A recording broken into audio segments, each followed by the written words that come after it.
States. It's Mark from the United States. Good morning, good afternoon, good evening. How are we doing today? I'm doing fantastic. Thank you so much for coming. We're here with the lovely Violet. Hello, sweetie. Today we're going to another requested video, and this is what I love. This one is the history chap, our good friend Chris Green. You would think I do a lot of videos from Chris, and I do. What's great is that these are mostly requested videos. I love his channel. In fact, please go support his channel and consider getting on his emailing list. His, I'm not quite sure what he calls it, but it's a club of some sort. It doesn't cost anything. You just give him your email. He sends you a bunch of information, historical stuff, lets you know of Zoom calls that he's doing, talks that he's doing. You know, allows you to suggest topics for him to cover. It's great. And he's very on top of communicating with you. He has been unbelievable. So please go and support him. I really enjoy his stuff. This video today is the Great London Beer Flood of 1814. Okay. Of course, when I see the word flood, I'm thinking, unfortunate what has been happening to your part of the world with Babette. I can't imagine the beer flood was that much liquid, but it's something I'm going to find out here in just a minute. Just to add on to the video that we saw yesterday, I want to thank every one of you for all your comments. Truth hurts, and it's not stuff that I hadn't heard before, but it's interesting to hear your points of view. I know a lot of you said, hey, it's not for us to tell you how to run your country. It's your bed, and you got to lie in it, kind of thing. And yes, so true. And it's definitely stuff we already know, and hopefully someone brave enough, hopefully someone brave enough can come up with an idea or just do something to alleviate some of this stuff from happening. But yeah, I appreciate all your brutal honesty. And it was interesting, really, to hear how most of you are like, yeah, it's America, and we're over it. We're done caring. If they don't want to fix it, that's on them. And you're right. You're right. You're absolutely right. Anyway, the guy is still on the run. From latest tallies I heard was 18. Which is good because it's dropped from 22. Now there's still some sites I think are saying around 22, so I'm not really sure which is accurate, but the fact that it's not going up, that's good news. But yeah, he's still on the run, so I still think we'll be talking about it, not you and I. I care not to talk about this anymore after today, or at least until we catch him. We, meaning them. Crazy thing is they brought in the Coast Guard to help with the search. Coast Guard, you ask? Apparently there was a big river where they kind of found his car at a dock, and they believe one of the boats is gone, so they think he either took the boat up into Canada or out to the Atlantic. We don't know, but that's why the Coast Guard's now involved, so yay. So that would probably be the only reason why we'll keep talking about it a lot longer than the normal instance. But yeah, you're right. You're right. On to the next one, right? Terrible. Anyway, Beer Flood, 1814. Good friend Chris. Go support him. Big Fake Couch. You guys are amazing and honest. That's what I love about all of you. Thank you so much for all the comments. Great London Beer Flood. Let's learn about it. All right, let's do it. On Monday, the 17th of October, 1814, as the Napoleonic Wars neared their end, London was shocked by one of the most bizarre tragedies ever to befall the historic city, when a 15-foot tsunami of beer killed 8 people on the city's streets. 15-foot wave of beer? Holy. How does... Okay, let's learn. This is the story of the Great London Beer Flood of 1814. Now, apart from being a slightly weird history story, I wanted to share this with you because having done a couple of videos about the War of 1812 between Britain and America, I wanted to paint a picture of the social conditions that drove working class men to join the British Army during the Napoleonic Wars. Many films about this period portray the British Redcoats as a rather glamorous group of men, which is far from the reality. Apart from the obvious dangers of being killed in action or permanently disabled, which could lead to a life of poverty, the life of a common soldier was not for the faint-hearted. For a start, it was not a well-paid profession. The pay of an infantry private in 1814 was £1 a day, which is about £2.50 in today's money. About a third of what a skilled tradesman back in Britain could earn. The conditions were harsh, with flogging still a regular punishment, stocks being worn as part of their uniform around their necks, and field conditions basic to say the least. It wasn't until 1813, for instance, that common soldiers were issued with tents. Until then, when on active service, they would simply sleep under their blankets out in the elements. Sometimes they might put a few of the blankets together and prop them up like a non-waterproof tent. Tropical diseases, shipwrecks, or the surgeon's operating table were very real threats to cutting your life short, too. To be quite honest, the army life for a common soldier was not a career for a respectable man. Even later on in the 19th century, this was the case. Those of you who've watched my story about Sir William Robertson, DSO, who rose from the ranks to Field Marshal, might remember his description of the soldiers he was recruited with in 1877 as rough, hard-drinking, hard-swearing soldiers drawn from the very lowest rungs of society. If you might remember, his mother was so distraught in the 1870s with his decision to join the army that she wrote to him saying she was ashamed and that she would rather bury him than see him in a red coat. So just imagine what you were leaving behind if you thought this was the better option. The Duke of Wellington famously described his common soldiers as the scum of the earth. Which brings us to the 17th of October, 1814, and the London Beer Flood. The Horseshoe Brewery stood at the junction of Tottenham Court Road and Great Russell Street, where the Dominion Theatre now stands. And behind it, at the time, was one of the most notorious slums in London, St Giles Rookery. London had several of these rookeries, so called after the noisy, higgledy-piggledy nests set up by rooks in trees. What? The area had noisy, higgledy-piggledy nests set up by rooks in trees. Called after the noisy, higgledy-piggledy nests set up by rooks in trees. The area had once been genteel, but had descended into its notoriety in the early 1700s.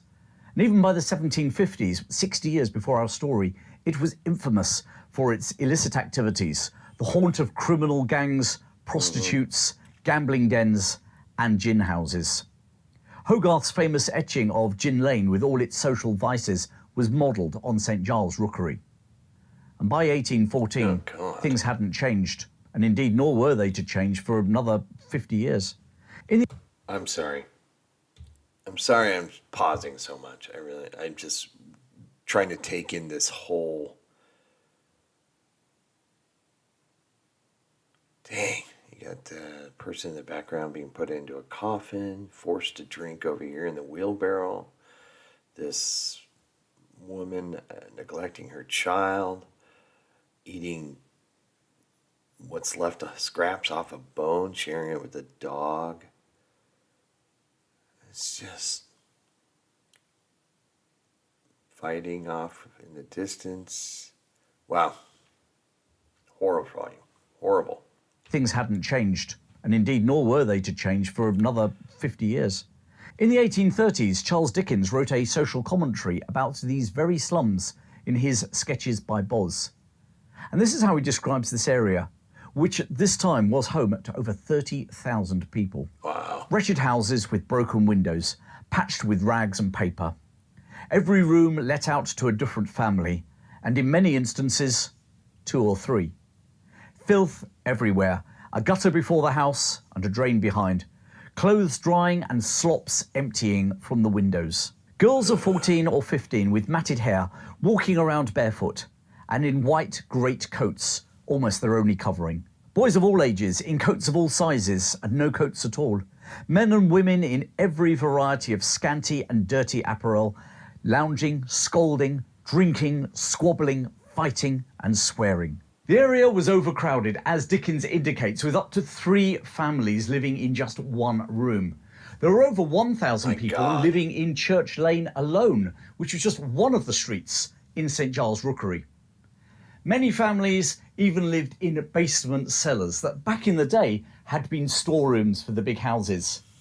Below ground level, in those unsanitary slums, those basements were not just a health hazard, but they were death traps too, as we're going to find out very soon. If these people, and many of them were immigrants, especially Irish immigrants, could find employment, it was in jobs that no one else wanted to do. Rag picking, street sweeping, waste removal. Many drifted into criminal gangs or prostitution. It's hardly surprising that when this was all that life had to offer, many men volunteered for the army during the Napoleonic Wars.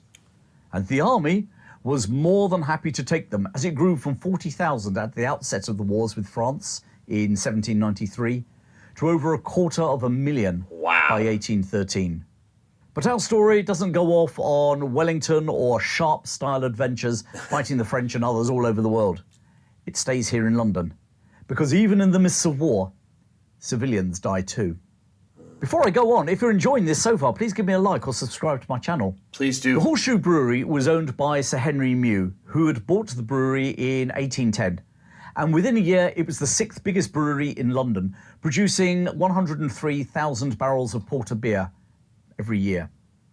Now, porter, as we don't drink it a lot now and don't see it on sale very much, but it was a dark black beer, reasonably similar to stouts, the most famous of which, of course, is Guinness. And at that period in history, it was a highly popular drink, especially in London. Henry Mew had installed massive 22-foot high tanks at the brewery. Dang. And in these, the porter beer was fermented for anything up to a year. Now, just to put that into perspective, 22-foot high is not far off the height of this house. These gigantic tanks were made of wood and therefore were held in place by huge metal bands, each of which weighed in at 700 pounds. At around 4:40 p.m. on the afternoon of Monday the 17th of October, 1814, storehouse clerk George Crick noticed that one of these bands had slipped down a barrel. As he later told the coroner, this was not uncommon, so he just wrote a note to one of the partners, Mr. Young, bringing the issue to his attention and requesting a repair. It was about an hour later, having completed the letter, that he heard an almighty bang from the fermentation room. Racing in, he saw the damaged vat had now completely ruptured and was pouring beer through the brewery. The force of the explosion had caused a chain reaction with the other vats there, and they too were exploding and emptying gallons and gallons of dark beer onto the floor. The beer explosion had also demolished the 25-foot high brick wall at the back of the brewery. The bricks were 2.5 inches thick, so we're talking a heck of an explosion. And through this hole, 320,000 gallons of porter beer, that's about 2.5 million pints, were now escaping into the streets of London. Or that's what it looked like to George Crick.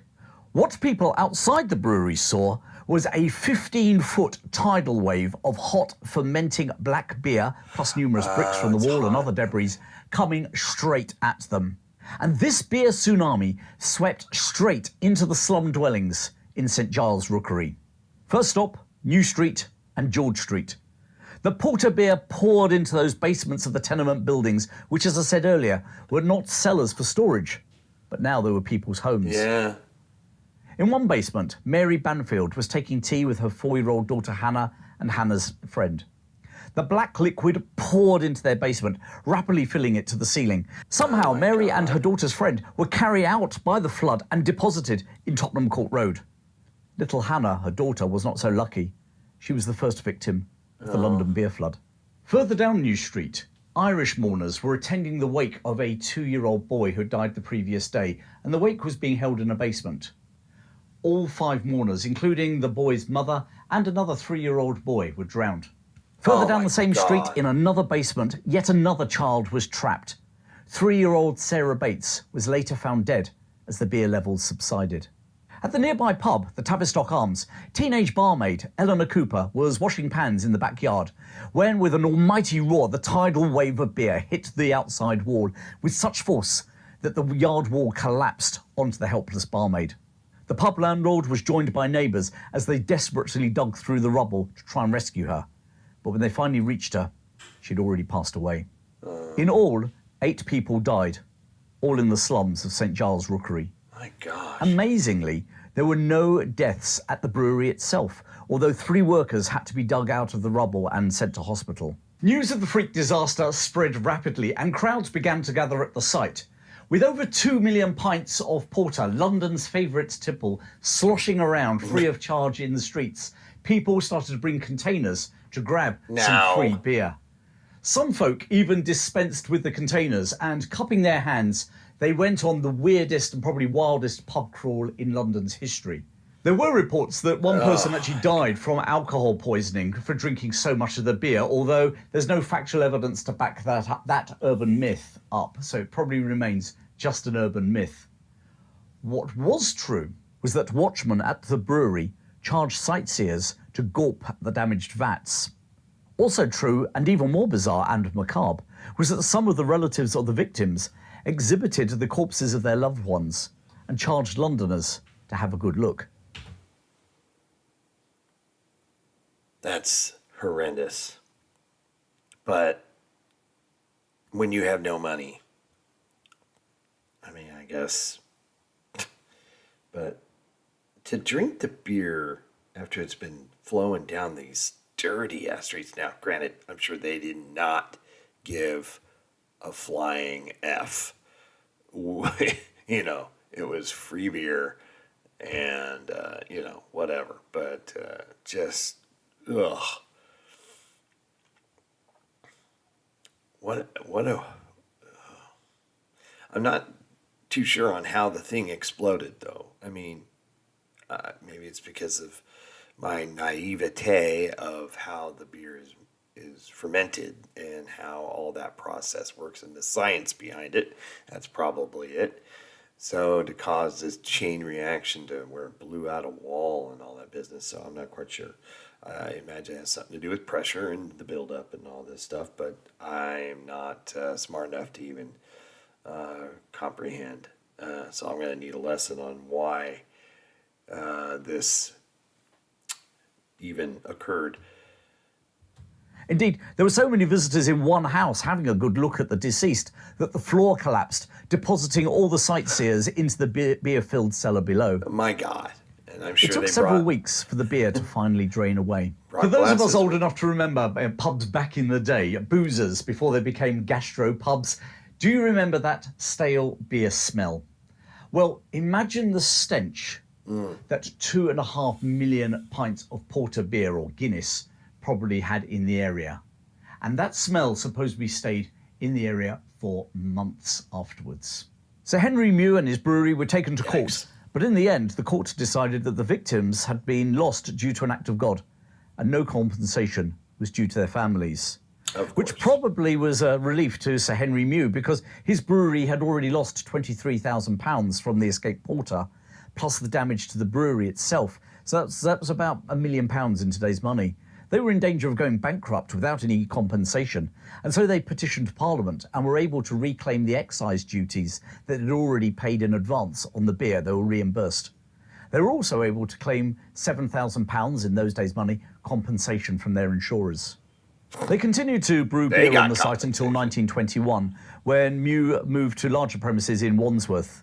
They finally went into liquidation in 1961, being acquired by Allied Breweries. Wow, After Mew had 1961. moved out, the Horseshoe Brewery was sold off in 1921. Following year, it was demolished to make way for the Dominion Theatre, which stands on the site to this day.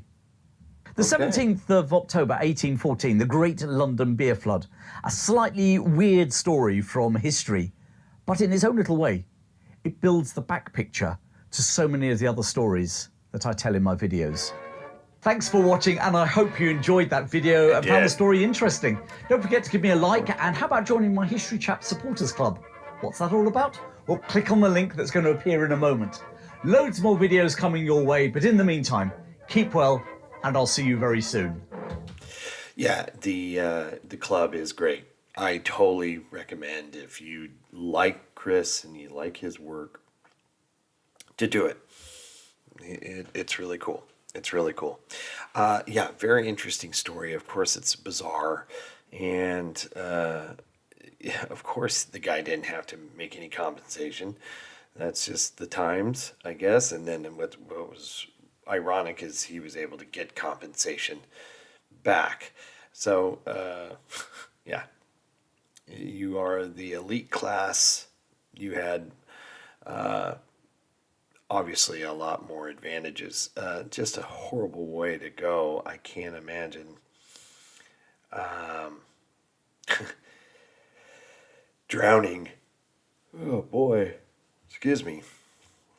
Drowning in beer and stout for them. I'm not a fan of. I'm not even really a fan. Gosh, of Guinness. I mean, I've had it. In fact, you know what the funny thing was when I was younger, I used to drink a lot of Guinness when I was younger, in my 20s. But I've really since kind of not drink as much beer as I did when I was younger. But I'm more into like wine and, vodka.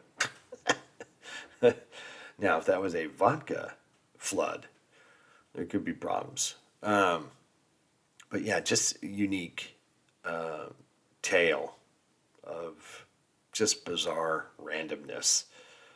And yeah, you feel the pictures of the slums that he was describing, and it's just awful. And the thing, yeah, of course, it's live there or join the army, and you could probably get a bath, and you're going to get fed. Maybe, I don't know. The life expectancy probably isn't great, but it can't be any worse than where you're at, right? So, yeah, awful. Hope everybody's happy, healthy, and safe. Did anybody know this? I'm sure a lot of you have. This is a crazy tale. It really is.